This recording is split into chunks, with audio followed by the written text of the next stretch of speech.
PB Taxen, Tax Updates. Pembatasan tanggung jawab.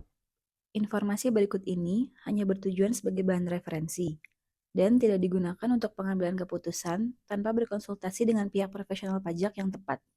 Perubahan terbaru, aspek PPh atas hibah, bantuan, dan sumbangan. Sejak tanggal 31 Desember 2025, pemerintah menerbitkan perubahan peraturan perpajakan atas bantuan, sumbangan, atau harta hibahan, yaitu PMK nomor 114 tahun 2025. Di mana peraturan ini menggantikan 4 peraturan Menteri Keuangan sebelumnya yang selama ini mengatur secara terpisah aspek pajak atas bantuan, sumbangan, atau hibah, yaitu PMK 245 tahun 2008, PMK 254 tahun 2010, PMK 76 tahun 2011, dan PMK 90 tahun 2020. Aspek pajaknya dapat dibagi ke dalam dua sudut pandang. Pertama, bagi pihak pemberi, A. Pengurang penghasilan bruto. Bantuan, sumbangan, atau hibah tidak boleh dikurangkan dari penghasilan bruto untuk menentukan besaran penghasilan kena pajak bagi pihak pemberi, kecuali 1. Sumbangan untuk penanggulangan bencana nasional, penelitian dan pengembangan atau litbang, fasilitas pendidikan, pembinaan olahraga, serta biaya pembangunan infrastruktur sosial. Persyaratan yang harus terpenuhi supaya sumbangan dan atau biaya di atas dapat dikurangkan dari penghasilan bruto bagi pihak pemberi adalah A. Wajib pajak mempunyai penghasilan atau fiskal berdasarkan SPT tahunan PPh tahun pajak sebelumnya. B. Pemberian sumbangan dan atau biaya tidak menyebabkan rugi fiskal pada tahun pajak diberikan. Apabila menyebabkan rugi fiskal, maka besaran yang dapat dikurangkan hanya sebesar jumlah yang tidak menyebabkan rugi fiskal pada tahun pajak diberikan. C. Didukung oleh bukti yang sah.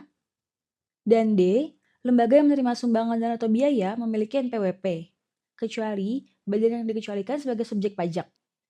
Besaran nilai keseluruhan sumbangan dan atau biaya yang dapat dikurangkan untuk 1 tahun dibatasi tidak melebihi 5% dari penghasilan atau fiskal tahun pajak sebelumnya. 2. Zakat yang dibayarkan kepada badan amil zakat atau lembaga amil zakat yang dibentuk atau disahkan oleh pemerintah, atau sumbangan keagamaan yang sifatnya wajib bagi pemeluk agama selain agama Islam yang diakui di Indonesia, yang dibayarkan kepada lembaga keagamaan yang dibentuk atau disahkan oleh pemerintah.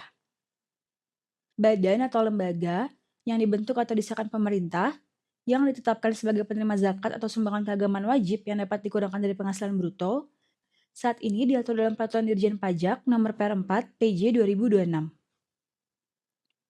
Persyaratan yang harus terpenuhi agar zakat atau sumbangan keagamaan wajib di atas dapat dikurangkan dari penghasilan bruto bagi pihak pemberi adalah A. Tidak menyebabkan rugi fiskal pada tahun pajak zakat atau sumbangan keagamaan dibayarkan. Apabila menyebabkan rugi fiskal, maka besaran yang dapat dikurangkan hanya sebesar jumlah yang tidak menyebabkan rugi fiskal pada tahun pajak dibayarkan. B. Didukung oleh bukti pembayaran yang sah. Dan C. Diterima oleh badan amil zakat, lembaga amil zakat, atau lembaga keagamaan yang memiliki NPWP. Selain itu, nilai zakat atau sumbangan keagamaan wajib yang dapat dikurangkan dibatasi tidak melebihi besaran kewajiban sesuai dengan ketentuan agama masing-masing. B. Perlakuan PPh. Keuntungan karena pengalihan harta berupa bantuan sumbangan atau hibah merupakan objek PPh bagi pihak pemberi. Keuntungan pengalihan harta dihitung berdasarkan selisih antara harga pasar dengan nilai sesuai buku fiskal bagi pihak pemberi yang wajib pembukuan, atau harga perolehan bagi pihak pemberi yang tidak wajib pembukuan. Namun, keuntungan pengalihan harta dapat dikecualikan sebagai objek PPh sepanjang A. Bantuan sumbangan atau hibah diberikan kepada 1. Keluarga sedarah dalam garis keturunan lurus 1 derajat. 2. Badan keagamaan. 3. Badan pendidikan. 4. Badan sosial termasuk yayasan. 5. Koperasi. Atau 6. Orang pribadi yang menjalankan usaha mikro dan kecil. Dan B. Tidak ada hubungan dengan usaha, pekerjaan kepemilikan atau penguasaan di antara pihak yang bersangkutan. Apabila terdapat hubungan kepemilikan atau penguasaan, keuntungan pengalihan harta tetap dikecualikan sebagai objek PPh, sepanjang pihak pemberi dan pihak penerima adalah badan keagamaan, pendidikan, atau sosial, termasuk yayasan. Kedua, bagi pihak penerima. A. Perlakuan PPh.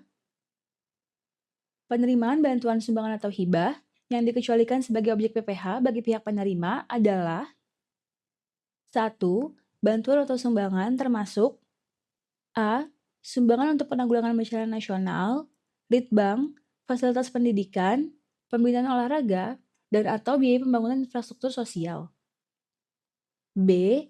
Zakat, infak, dan sedekah yang diterima oleh badan amil zakat atau lembaga amil zakat yang dibentuk atau disahkan oleh pemerintah dan yang diterima oleh penerima zakat yang berhak.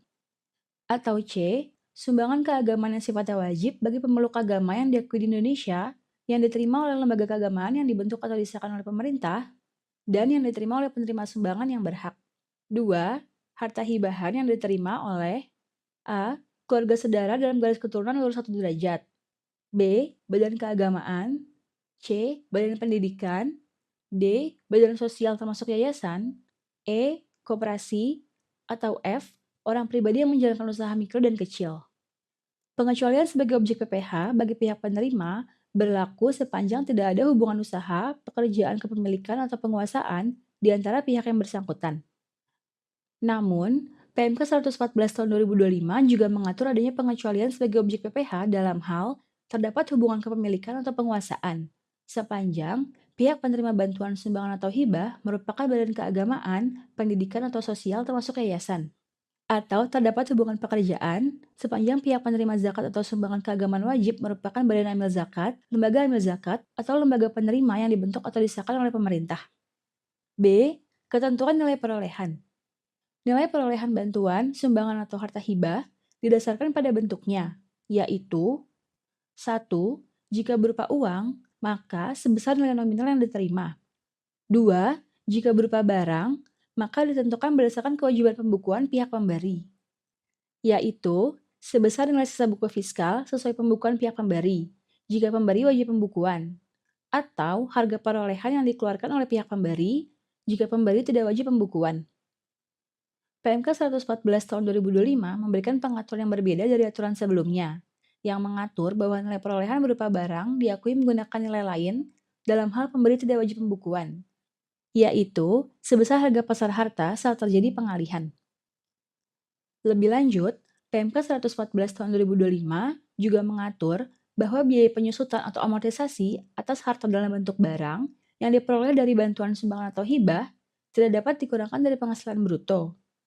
Hal ini berbeda dari peraturan sebelumnya yang menyebutkan bahwa nilai perolehan harta dapat dibebankan melalui penyusutan atau amortisasi sepanjang digunakan untuk mendapatkan, menagih, dan memelihara penghasilan. C. Kewajiban pembuatan bukti penerimaan dan penyampaian laporan. Badan atau lembaga yang menerima sumbangan penanggulangan bencana nasional, litbang, fasilitas pendidikan, pembinaan olahraga, serta biaya pembangunan infrastruktur sosial, atau yang menerima zakat atau sumbangan keagamaan wajib, memiliki kewajiban membuat bukti penerimaan sebagai bukti yang sah dan menyampaikan laporan penerimaan sumbangan kepada DJP setiap triwulan bagi badan atau lembaga penerima sumbangan penanggulangan bencana nasional, atau setiap tahun bagi badan atau lembaga lainnya, dengan format sesuai ketentuan dalam PMK 114 tahun 2025. Terima kasih sudah mendengarkan PBTextN Text Updates.